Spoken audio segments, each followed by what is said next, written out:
The evening rush at Le Ciel restaurant was in full swing. Crystal glasses clinked, silverware tapped against fine china, and the warm buzz of conversation filled the air. Through it all, Lisa hurried between tables, her black uniform shoes barely making a sound on the polished hardwood floor. "Table 7 needs more bread, and 12 is ready to order dessert," called Miguel, the head waiter, as Lisa passed by the service station.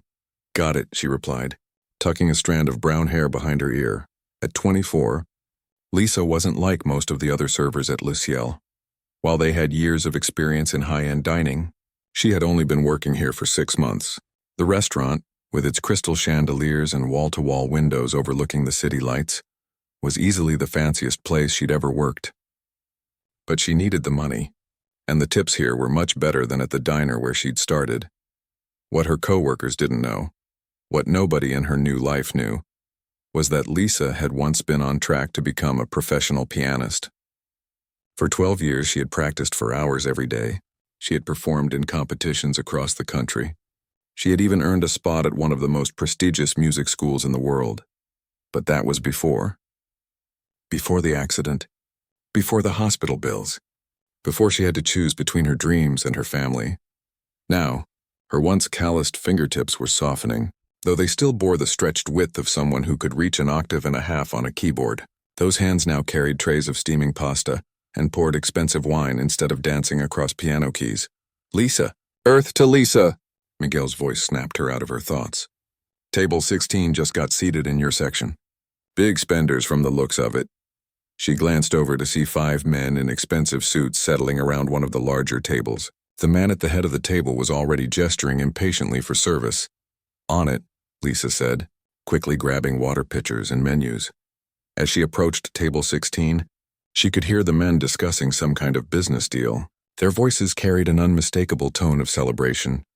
"Good evening, gentlemen," Lisa greeted with her practiced smile.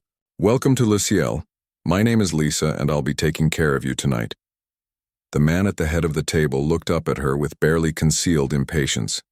He was around 50, with graying hair at the temples and a tan that suggested recent travels. His watch alone probably cost more than her yearly tuition. "It's about time," he said. "We've been sitting here for at least 3 minutes." Lisa's smile didn't waver. In 6 months at Le Ciel, and years of service work before that, she'd developed a thick skin for this kind of treatment. "I apologize for the wait. Can I start you gentlemen with something to drink? Perhaps a bottle of wine to celebrate?" She gestured toward the leather-bound wine list. The man, who would later introduce himself as Thomas Blackwood, took the list and barely glanced at it. "Bring us your 2015 Chateau Margaux." Lisa nodded, making a mental note. That particular bottle cost over $1,200. Definitely big spenders. "Excellent choice. I'll bring that right away and give you some time with the menus." As she walked away, she could feel Thomas watching her, not in the way some male customers did. This wasn't that kind of attention. It was more calculating, as if he was sizing her up. The sommelier, Jean, raised his eyebrows when Lisa relayed the wine order. "Table 16 must be celebrating something big," he commented as he went to retrieve the bottle from the temperature-controlled cellar. While waiting for the wine, Lisa took a moment to look around the restaurant. Tuesday nights were usually quieter than weekends, which was why the grand piano in the corner sat empty. On Fridays and Saturdays, the restaurant hired professional musicians to provide ambient music. Lisa always found reasons to be in the kitchen during those times. It hurt too much to watch others living the life she had once dreamed of. When Jean returned with the wine, Lisa followed him back to the table. The sommelier presented the bottle to Thomas, who barely acknowledged the ritual before waving his hand impatiently. "Just pour it," he said. Jean maintained his professional composure as he opened the bottle and poured a small amount for Thomas to taste. Thomas swirled it in his glass, took a sip, and immediately frowned. "This is too warm," he declared. "Take it back. And bring me a different vintage, the 2016, not the 2015. Jean's face remained impassive, but Lisa could see the tightening around his eyes. The wine was at the perfect serving temperature, and both vintages were exceptional. This was about power, not quality. "Of course, sir," John said, collecting the bottle and glasses. When the sommelier had left, Thomas turned his attention back to Lisa. "Now, what's good here? And don't just tell me everything is good." I want real recommendations. Lisa smoothly transitioned into describing the chef's specialties, highlighting the seasonal truffle pasta and the dry-aged steak. As she spoke, she noticed Thomas studying her hands as she gestured. The lamb is also exceptional, she continued. It's served with a mint reduction and— Those aren't waitress hands, Thomas interrupted. Lisa froze mid-sentence. I'm sorry. Your hands, he said, pointing. Long fingers stretched. Strong but graceful. Those are musicians' hands. Piano, I'm guessing? The other men at the table looked up from their menus, suddenly interested in the conversation. Lisa felt her heart rate quicken. How could he possibly know? She'd been so careful not to mention her past to anyone at work. I took some lessons as a kid, she said, trying to keep her voice casual. Nothing serious, Thomas smirked, clearly not believing her. My mother was a piano teacher for 40 years. I grew up around pianists. Those aren't some lessons hands. One of the other men at the table, younger and seemingly less comfortable with Thomas's behavior, tried to redirect the conversation. The lamb sounds great. I think I'll have that. Lisa gratefully took the opening and began jotting down orders, but Thomas wasn't finished. You know, he said, glancing toward the silent piano in the corner. This place could use some music tonight. Lisa kept her eyes on her notepad. The pianist only plays on weekends, sir. What a shame, Thomas said, his voice dripping with false disappointment. It would make our celebration so much more special. The restaurant owner, Antonio, happened to be passing by their table. He was a kind elderly Italian man who had opened Le Ciel 30 years ago and still liked to walk the floor most nights. Is everything to your satisfaction, gentlemen? He asked. Thomas turned his attention to Antonio. The atmosphere is lovely, but we were just saying how nice it would be to have some music with our meal. Antonio smiled apologetically. I'm sorry, but our regular pianist is only here Friday through Sunday. Thomas's eyes flickered back to Lisa. What about your waitress here? She clearly has some experience. Lisa felt her face grow hot as Antonio turned to look at her with surprise. Lisa, I wasn't aware you played. Before she could respond, Thomas continued. She's being modest. Look at those hands, classical training, I'd bet money on it. The younger man at the table spoke up again. Thomas, I'm sure the waitress has other tables to attend to. We shouldn't keep her. Nonsense, Dave, Thomas replied. I'm making conversation. There's nothing wrong with that. He turned back to Antonio. Don't you think your customers would enjoy some unexpected entertainment tonight? Antonio looked uncomfortable. We couldn't ask a member of our waitstaff to— It's fine, Lisa interrupted, surprising herself. I don't play much anymore. It wasn't a lie. She hadn't touched a piano in months, not since the last time she'd visited her brother in the rehabilitation center. The facility had an old upright in the common room, and sometimes when no one else was around, she would play quietly for him. Thomas looked triumphant. So you do play? I knew it. He turned to his colleagues. Gentlemen, I think we're in for a treat tonight. Lisa felt trapped. She didn't want to make a scene in front of her boss and the other diners, many of whom were now watching the exchange with interest. But she also couldn't imagine playing here now, in front of all these people. I should get your orders to the kitchen, she said, attempting to escape the situation. Of course, Thomas said, waving his hand dismissively, but the offer stands. In fact, he pulled out his wallet and placed a crisp $100 bill on the table. Consider this an advance on your tip if you play something for us later. The other men at the table exchanged glances. One of them whispered something to Thomas, who laughed loudly. Oh, come on, Ben. I'm just having some fun, Thomas said. Besides, wouldn't you like to know if our server is secretly a musical prodigy? Lisa backed away from the table, order pad clutched tightly in her hand. I'll put these orders in right away, she managed to say before turning and heading quickly toward the kitchen.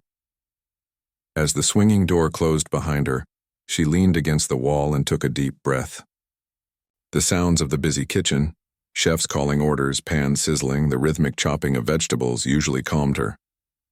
Tonight they only reminded her of rhythms and melodies she had tried so hard to forget.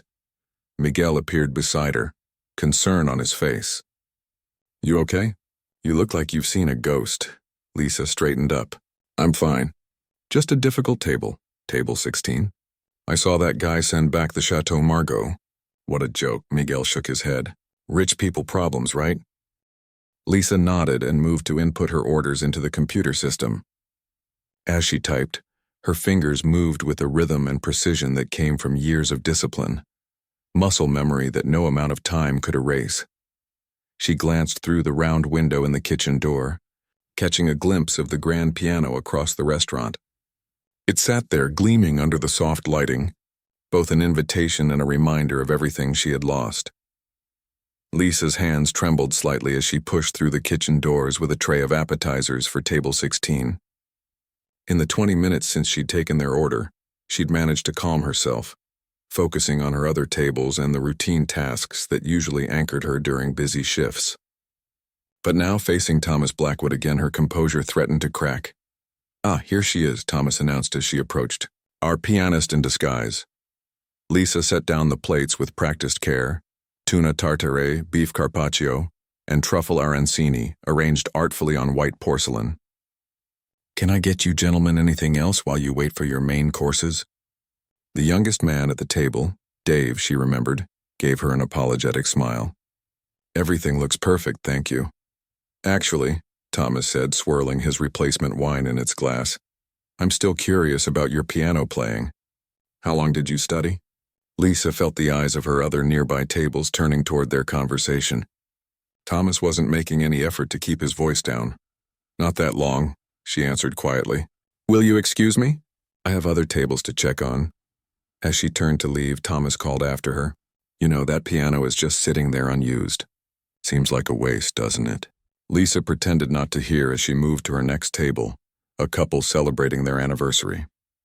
The woman reached out and touched Lisa's arm gently. "Are you all right, dear? That man seems to be giving you a hard time." Lisa managed a smile. "I'm fine, thank you." "How is your risotto?" After checking on her other tables, Lisa retreated to the service station where Miguel was polishing glasses. "That guy at 16 is still watching you," Miguel noted, nodding discreetly toward Thomas. "What's his deal?" Lisa sighed. "He thinks he knows something about me. Does he?" The question hung in the air. Lisa had been so careful to keep her past separate from her present life. None of her co-workers knew about the competition she'd won as a teenager, or the scholarship she'd received to the prestigious conservatory, or why she'd had to give it all up. "He's just trying to get under my skin," she said finally. Miguel raised an eyebrow but didn't push further. "Well, his entrees are up. Want me to take them?" "No, I've got it." Lisa squared her shoulders and headed back to the kitchen to collect the 5 plates that Chef Paul had just finished preparing. Each dish was a work of art: the lamb with mint reduction for Dave, perfectly seared scallops for another gentleman, a medium-rare ribeye steak for Thomas, and risotto dishes for the remaining 2 men. As she carefully balanced the tray, Chef Paul gave her a curious look. "Is it true what Antonio tells me? You're a pianist?" Lisa felt her stomach drop. "Antonio mentioned that?" The chef nodded.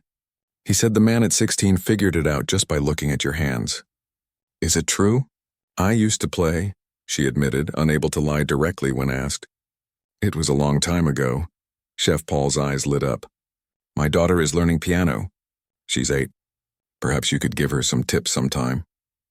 I don't really play anymore," Lisa said, her voice catching slightly. Before the chef could respond, one of the line cooks called for his attention, and Lisa took the opportunity to escape with a tray of food. As she approached table 16, she noticed Thomas was on his phone, barking orders at someone on the other end. He held up a finger to silence her as she arrived with their food, making her stand there with the heavy tray while he finished his conversation. "Just make it happen," he said to the person on the phone before hanging up without saying goodbye. He looked up at Lisa with a smirk. "Sorry about that. Business never sleeps." Lisa began placing each dish in front of its respective diner. As she set down Thomas's steak, he spoke again, loudly enough for nearby tables to hear. "You know what would make this meal perfect? Some entertainment." He gestured toward the grand piano in the corner. "What do you say, Lisa? One song while we enjoy our dinner?" The restaurant had grown quieter, as if the other diners were holding their breath to hear her response. Lisa felt heat rising to her cheeks. "I'm working." "Sir?" she said firmly. "I'll make it worth your while," Thomas pressed, pulling out his wallet again and adding several more $100 bills to the one already on the table. $500 for one song. That's more than you'll make in tips all night, isn't it? One of Thomas's companions, an older man with salt and pepper hair, looked uncomfortable. "Thomas, leave the poor girl alone. She's just trying to do her job." Thomas waved him off. "I'm offering her good money, Robert." "There's nothing wrong with that." He turned back to Lisa. "Well, $500. Just one song. Lisa's mind raced. $500 would cover half of next month's payment for her brother's medical bills. The rehabilitation center wasn't cheap, but it was the best facility for his traumatic brain injury. Every extra dollar helped, but the thought of sitting at that piano in front of all these people after so long— "I really can't," she said, her voice barely audible. Thomas's expression hardened. "Can't? Or won't?" He leaned back in his chair, studying her. "I think you're afraid." "Thomas," Dave interjected, "this is getting uncomfortable. Let's just enjoy our meal." But Thomas ignored him, his eyes still fixed on Lisa. "What happened? Stage fright? Didn't make the cut somewhere? Or did you just not have what it takes?" Each question felt like a physical blow. Lisa took a step back, nearly bumping into Antonio, who had approached the table after noticing the commotion. "Is everything all right here?" the owner asked, looking between Lisa and Thomas with concern. Thomas smiled broadly. "Just fine, Antonio. I was offering your waitress a generous tip to play something for us on that beautiful piano, but she seems reluctant." Antonio turned to Lisa. "You don't have to do anything you're not comfortable with," he assured her. "Table 16 is Miguel's now, if you prefer." The kindness in his voice nearly undid her. Lisa had been holding herself together with sheer willpower, but Antonio's gentle support threatened to crack her carefully constructed walls. "It's okay," she said. "I can handle it." Antonio nodded but stayed nearby as Lisa finished serving the entrees. When she was done, Thomas spoke again. "My offer stands. $500. One song." Lisa looked at the money on the table. $500 meant another week of physical therapy for her brother, who was slowly relearning how to walk after the car accident that had killed their parents 2 years ago. The same accident that had forced her to abandon her scholarship and dreams of becoming a concert pianist. "I haven't played in public for a long time," she said quietly. Thomas's eyes gleamed with triumph. "So you were a performer?" "I knew it." He gestured toward the piano again. "Just one song. That's all I'm asking." By now other diners were watching openly, curious about the drama unfolding. Lisa noticed Miguel hovering nearby, ready to step in if she gave the signal. Chef Paul had even emerged from the kitchen and stood in the doorway, arms folded across his chest. In that moment, Lisa realized she was tired. Tired of running from her past. Tired of pretending that music hadn't once been the center of her world. Tired of the nightmares where she heard the screeching of brakes and the crunch of metal instead of Chopin nocturnes. "One song," she said finally, surprising herself with the steadiness of her voice. Thomas looked smug as he gathered the money and held it out to her. "Consider this a down payment. If you're actually good, there might be more." Lisa didn't take the money. "After," she said. She walked away from the table, feeling as if she were moving through water. The short distance to the piano seemed impossibly long. As she passed Antonio, he squeezed her shoulder gently. "You don't have to do this," he whispered. "I know," she replied, "but maybe I need to." The grand piano gleamed under the soft lighting, its polished black surface reflecting the hanging chandeliers above. Lisa approached it with reverence, the way one might approach an altar. She lifted the cover and ran her fingers lightly over the keys without pressing them down. Reacquainting herself with their feel, from across the room, she could see Thomas watching her, a faint smirk on his face. He clearly expected her to embarrass herself. Perhaps he thought she would play some simple tune, the kind a child might learn in beginner lessons. Or maybe he expected her to freeze up entirely, unable to perform under pressure. Lisa took a deep breath and sat down on the bench, adjusting it to the proper height. The familiar position brought back a flood of memories. Her mother driving her to lessons every Tuesday and Thursday. Competitions where she'd worn her hair in a tight bun and her best dress. Late nights practicing until her fingers ached. The restaurant had gone completely quiet. Even the kitchen staff had paused their work to watch. Lisa closed her eyes for a moment, trying to steady her racing heart. What should I play? She wondered silently. Something flashy to impress Thomas and shut him up once and for all? Something simple to just get through this ordeal? Or something that actually meant something to her? As her hands hovered over the keys, she made her decision. If she was going to do this, if she was going to play again after all this time, it would be on her terms. She would play the piece she had been practicing the day her parents died, the piece she never got to perform at the recital that should have secured her future. Lisa took one more deep breath, placed her fingers on the keys, and prepared to play. Whatever happened next would change everything. The moment Lisa's fingers touched the keys, something inside her awakened. 2 years of dust seemed to blow away from her soul as the first notes of Chopin's Ballad No. 1 in G minor filled the restaurant.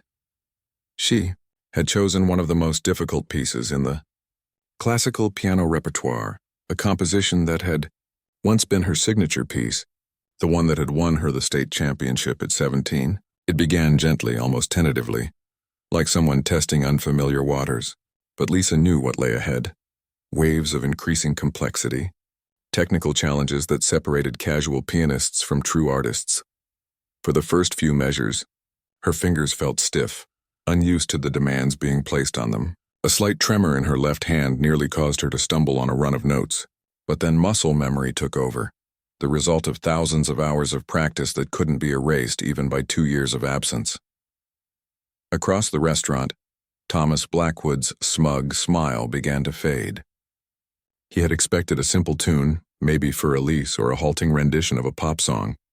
What he was witnessing instead was unmistakably the work of a trained concert pianist.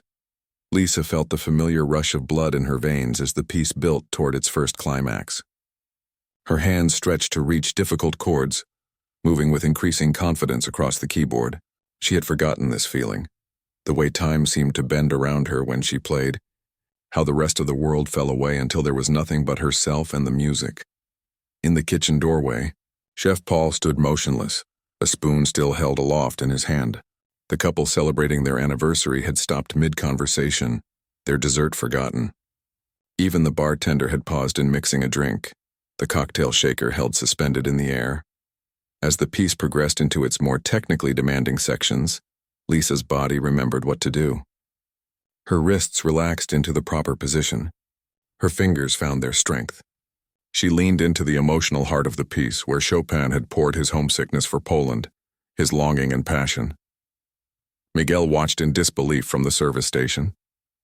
He had worked alongside Lisa for 6 months, joking with her during slow periods, helping her with heavy trays, never suspecting that she carried this gift within her. He wondered what other secrets his co-worker kept hidden behind her quiet demeanor. The music built and receded like ocean waves, sometimes gentle, sometimes crashing with thunderous force. Lisa's shoulders swayed slightly as she played, her face transformed by concentration and emotion. This wasn't just technical skill. This was artistry.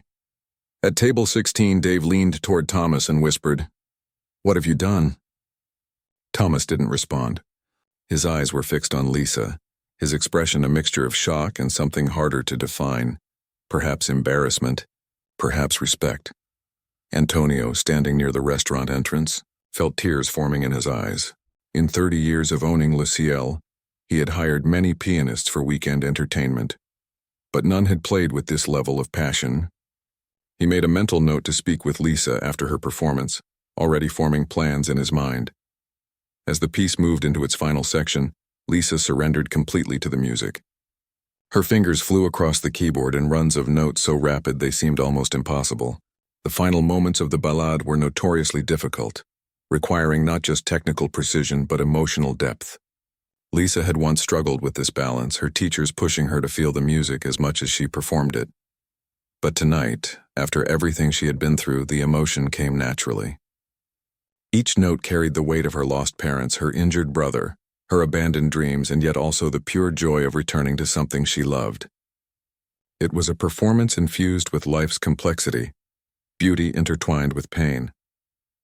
When she struck the final chords, the sound resonated through the restaurant, hanging in the air for what seemed like an eternity. Then there was silence. Complete, absolute silence. Lisa sat motionless at the piano bench, her hands still positioned over the keys, her breathing rapid from exertion and emotion. For a moment she couldn't bring herself to look up, afraid of what she might see on the faces of the diners. Then, from somewhere in the back of the restaurant, A single person began to applaud. Another joined in, and another, until the entire restaurant erupted in thunderous applause. People rose to their feet, napkins still on their laps, glasses of wine forgotten in their hands. The kitchen staff emerged en masse, clapping vigorously. Even the stern-faced hostess was wiping tears from her eyes. Lisa finally looked up, overwhelmed by the response. Her gaze drifted to table 16, where Thomas Blackwood sat completely still while his companions stood applauding with the rest of the crowd. His face was flushed, his earlier arrogance replaced by something that looked almost like shame. Antonio approached the piano, beaming with pride as if he had discovered Lisa himself. "Ladies and gentlemen," he called out over the continued applause, "Lisa Matthews, one of our talented staff." The applause intensified. Someone called out "Encore," and the cry was taken up by others throughout the restaurant. Lisa hesitated, looking to Antonio for guidance. He nodded encouragingly.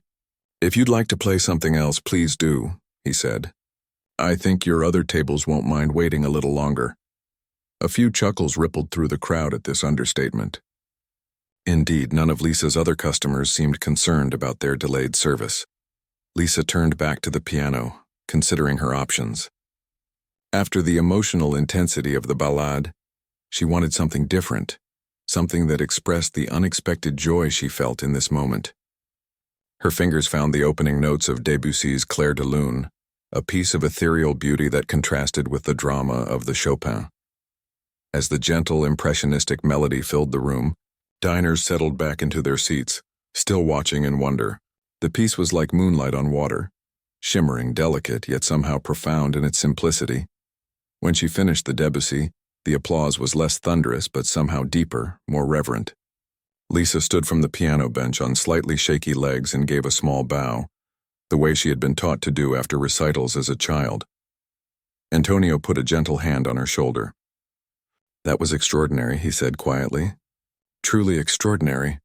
Lisa felt tears threatening to form and blinked them back. "I should get back to my tables," she managed to say. "Take a moment if you need it," Antonio replied.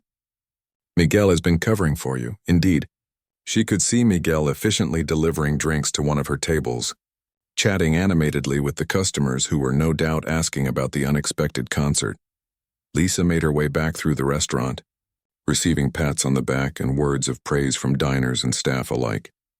Chef Paul gave her a thumbs up from the kitchen doorway. The bartender raised a glass in her direction.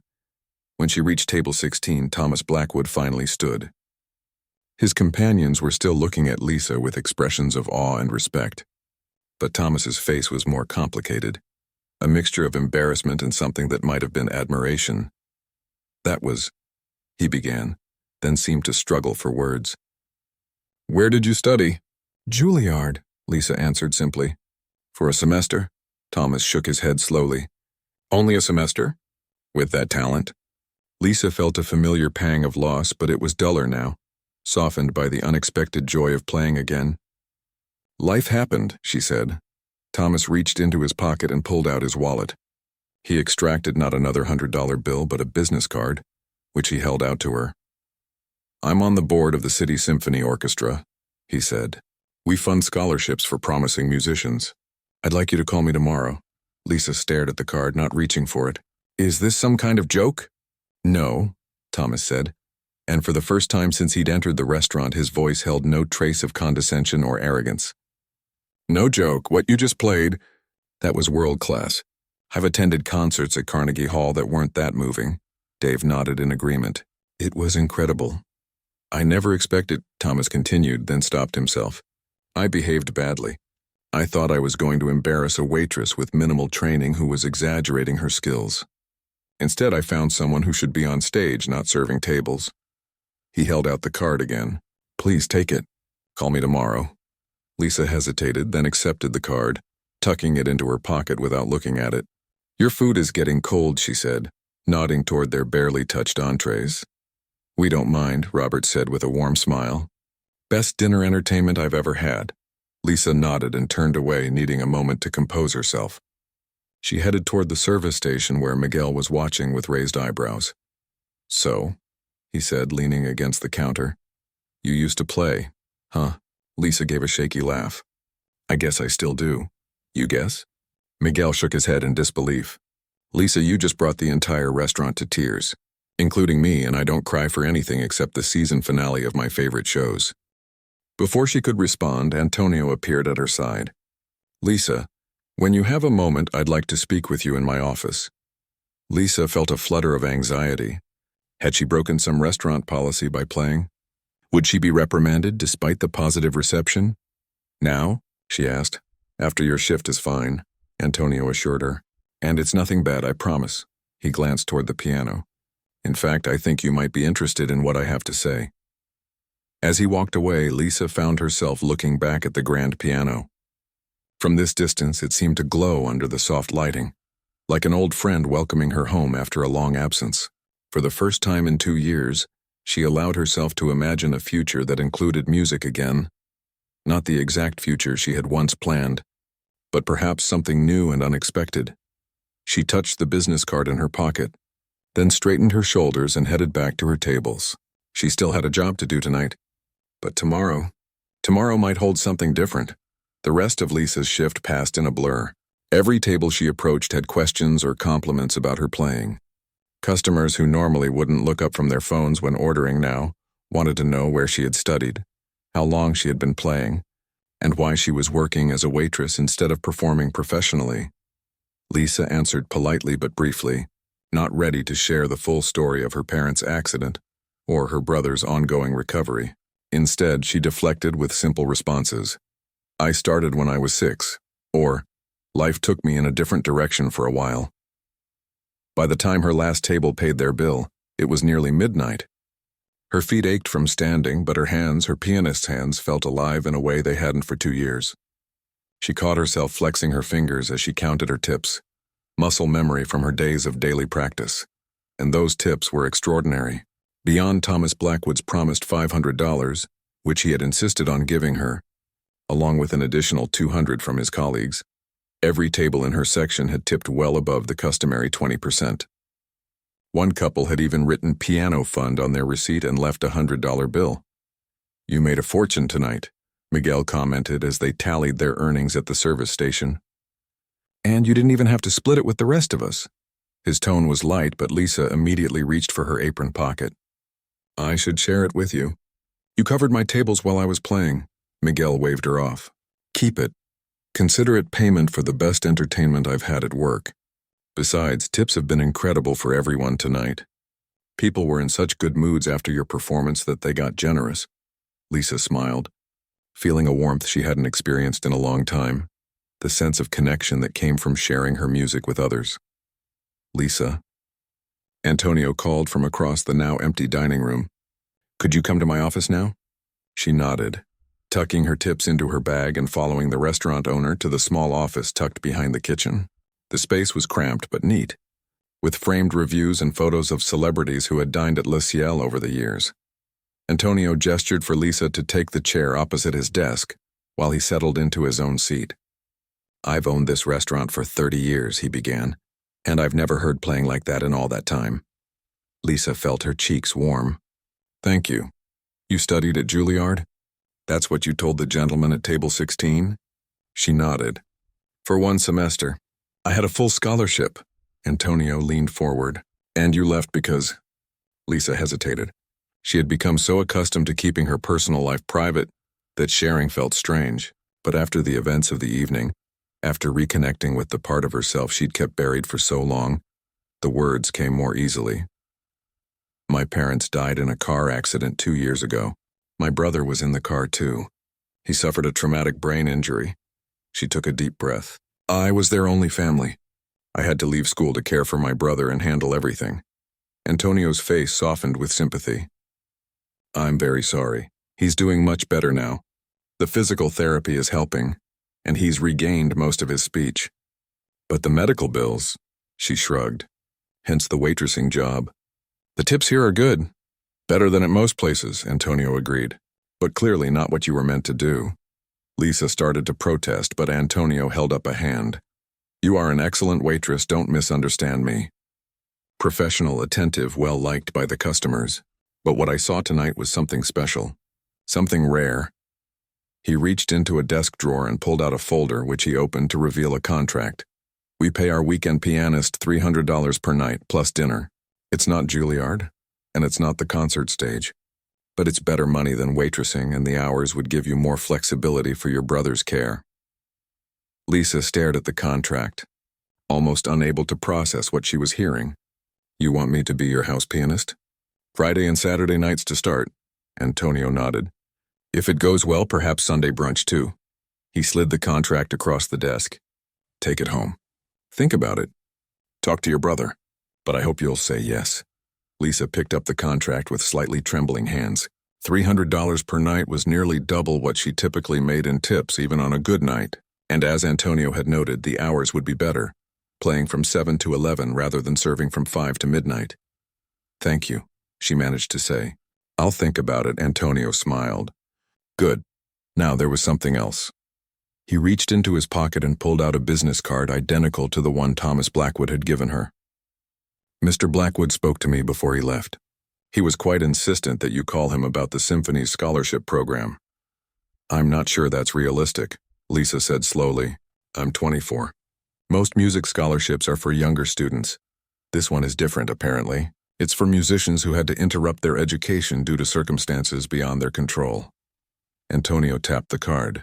Financial hardship, family obligations, medical issues. Exactly your situation, Lisa stared at the card. Did he tell you all this? He did. He also said the scholarship includes a stipend for living expenses, not just tuition. Antonio's eyes were kind. He seemed genuinely remorseful about his behavior earlier. I think he's trying to make amends. Lisa tucked the second business card next to the first one in her pocket, her mind racing with possibilities she hadn't allowed herself to consider for years. I should go, she said, suddenly feeling overwhelmed. My brother will be wondering where I am. The night nurse only stays until 12:30. Antonio nodded. Of course. But Lisa? He waited until she looked at him. Don't let fear hold you back. What you have is too special to hide away.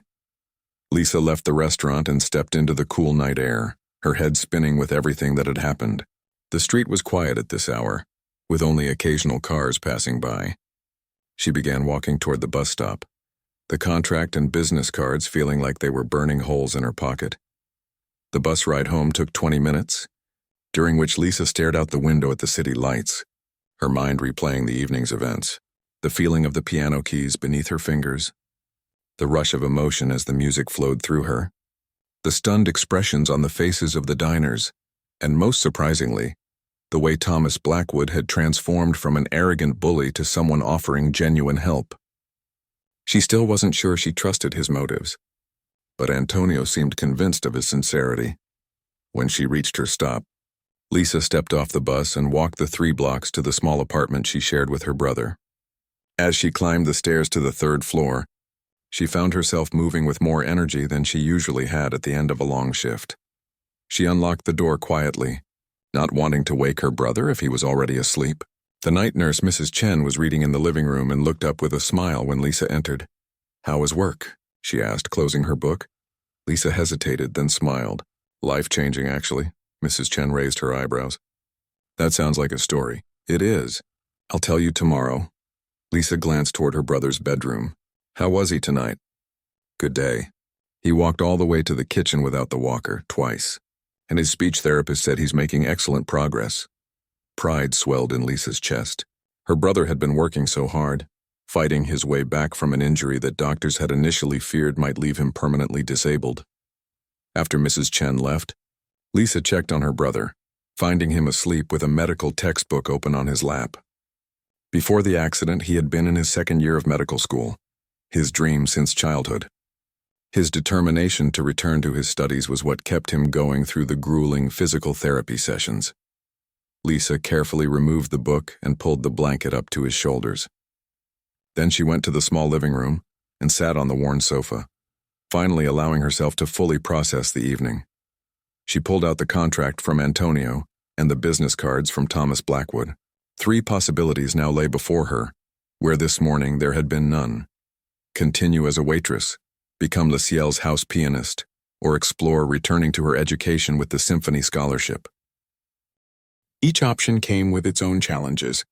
Waitressing was stable, familiar, Playing at the restaurant would mean performing regularly again, something that both excited and terrified her. And returning to school? That seemed like the most distant dream of all. Could she really pick up where she'd left off after 2 years away? Lisa closed her eyes and allowed herself, for the first time in a long time, to imagine a future where music was central to her life again. Not exactly the future she had once planned, that was gone. But perhaps something new, something that honored both her responsibility to her brother and her own neglected talent.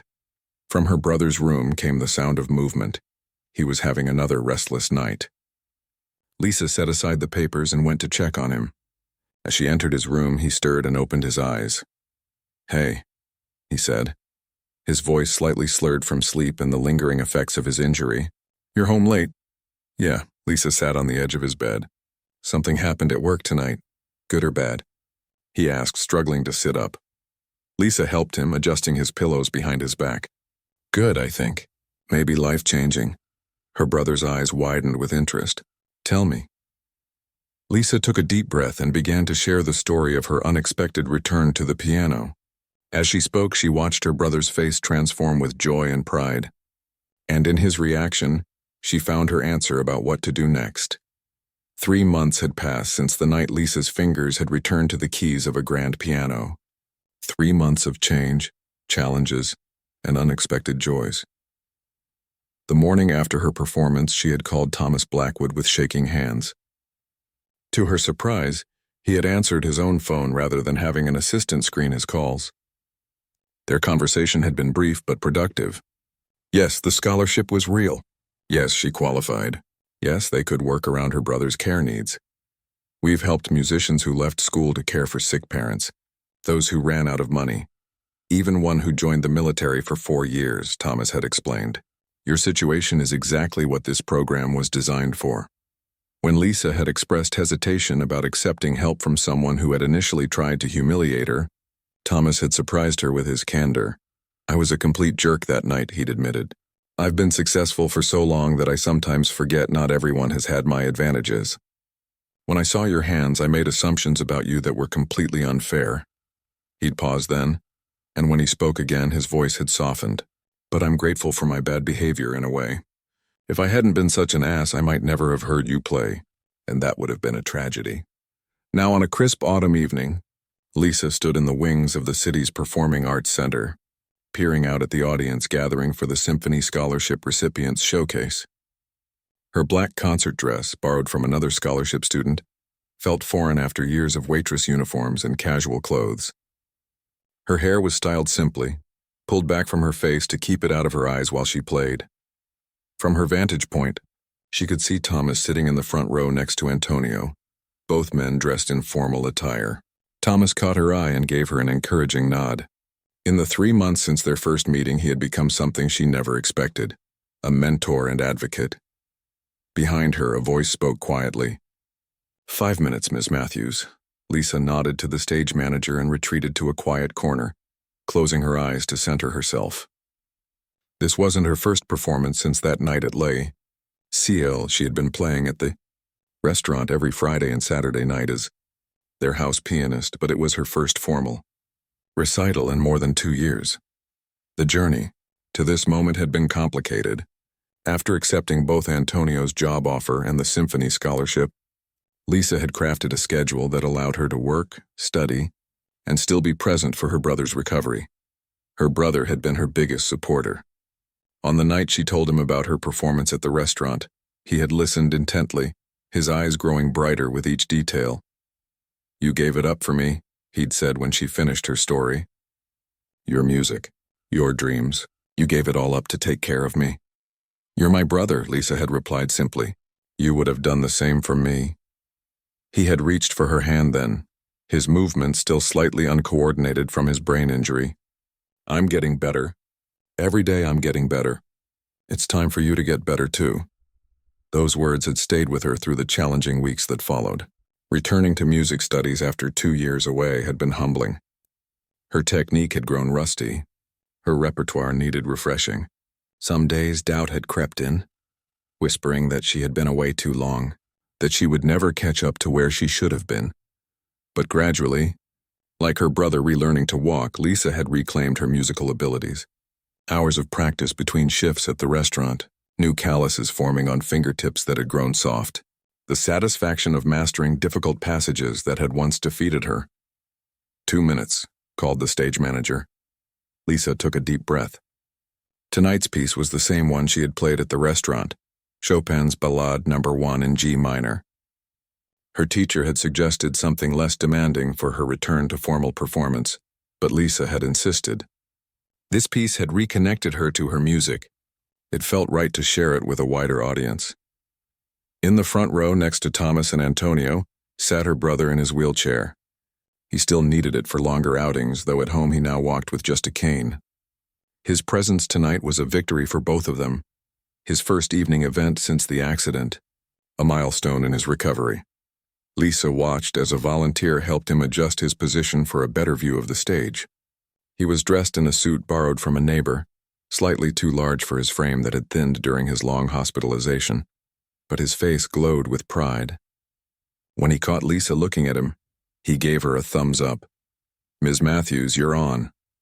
The stage manager's voice pulled Lisa back to the present moment. She nodded, squared her shoulders, and walked onto the stage as her name was announced.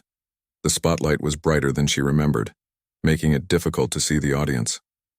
But she knew they were there, Thomas and Antonio, her brother, her new teachers and fellow students, even Miguel and Chef Paul from the restaurant, who had insisted on coming to support her. Lisa took her place at the gleaming concert grand piano. This instrument was finer than the one at Le Ciel, with a touch so responsive it seemed to anticipate her intentions.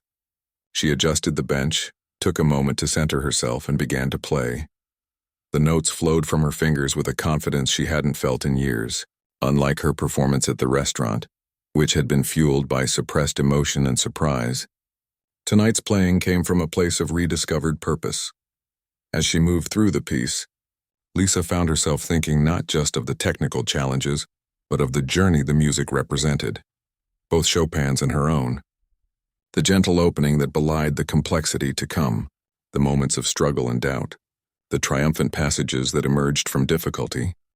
When she reached the final demanding section, Lisa surrendered completely to the music. Her fingers flew across the keys with precision, born of countless hours of practice. The final chords resonated through the hall, powerful and definitive. For a moment after she finished, there was silence. Then the applause began, tentative at first, then swelling to fill the concert hall. Lisa rose from the bench and turned to face the audience, offering a small bow as she had been taught years ago. As the applause continued, she finally allowed herself to smile. Through the stage lights, she could just make out her brother in the front row. Though he couldn't stand with the rest of the audience, he was applauding with such enthusiasm that the person next to him had to steady his wheelchair. After leaving the stage, Lisa was greeted in the wings by her teacher, an older woman who had studied with some of the great pianists of the previous generation. "Well done," she said, squeezing Lisa's hands. "A few rough spots in the development section, but the emotion was all there. We'll work on those technical issues next week." Lisa nodded, grateful for the honest assessment. That was another change these past months had brought, learning to accept both praise and criticism again, to see herself as a developing artist rather than someone who had lost her chance. After the showcase ended, Lisa found her brother waiting in the lobby. Surrounded by a small crowd of well-wishers, Thomas was there too, deep in conversation with the dean of the music school. "There she is," her brother called when he spotted her, the star of the show. Lisa made her way to his side, accepting congratulations from audience members as she passed. When she reached her brother, she bent to hug him. "You were amazing," he whispered. "We should celebrate," Antonio suggested, appearing with champagne flutes he had acquired from the reception area.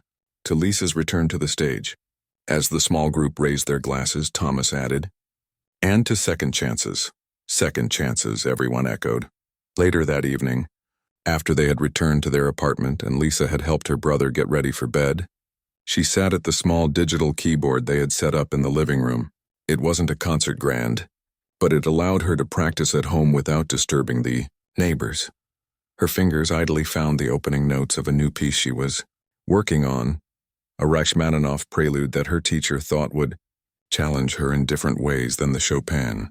Head can't stop, can you? Her brother said, appearing in the hallway with his cane. Lisa smiled. Not anymore.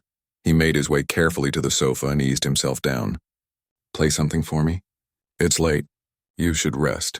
I'll rest better after some music, please. Lisa nodded and began to play one of his favorites, a gentle Debussy piece that had been their mother's favorite as well. As the familiar melody filled their small living room, she found herself reflecting on the strange path that had led her here. If Thomas hadn't been rude that night at the restaurant, if she hadn't finally given in and played, if Antonio hadn't offered her the weekend pianist position, if the scholarship hadn't been available, so many chance moments, so many decisions large and small, had aligned to bring her back to music. And while her life wasn't what she had once planned, she wasn't on track to become a touring concert pianist as she had once dreamed.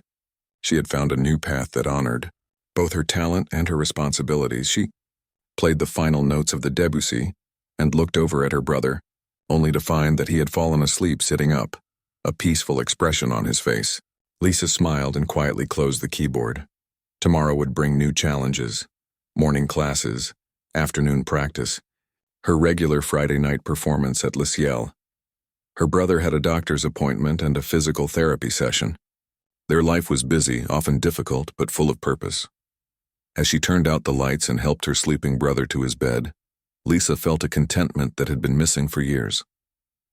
The music had returned to her life, not in the way she had originally expected, but perhaps in the way she needed most.